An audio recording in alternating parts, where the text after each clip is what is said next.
पण नुकतेच भेटलेले पुरस्कार मी सांगते त्या Bharatshri national award, Bharatbhushan national award, icon of Asia आणि ते डायरेक्टरेट इन फायनान्स आर्ट आणि वॉर्ली पेंटिंगचा पण त्याचा स्पेशल कोर्स आहे. तुम्हाला वॉर्ली पेंटिंग माहितीच आहे, खूप बरेच त्यांचे बॅचेस चालू असतात.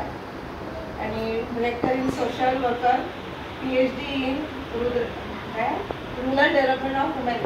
म्हणजे ह्यांचे बरेच क्लासेस इथे पण चालतात आपल्या आदिवासीच्या एरियामध्ये वगैरे.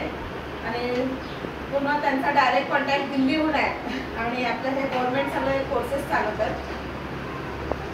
हिंदी मराठी दोनच जरा ह्या कोर्सेस ज्यांनी केलेले आहेत, भरपूर कोर्सेस आहे. मी तुम्हाला अर्धे सांगितलेच होते, अर्धे सांगितलेलं नाही आहे.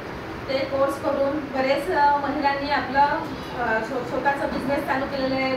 कोणी कुठे हे चालू केलेलं आहे आपला बिझनेस, कोणी जॉब करत आहेत. असे हे विजय कोकणे सर आज आपल्याकडे आलेले आहेत, त्यांचं आपण आज स्वागत करूया.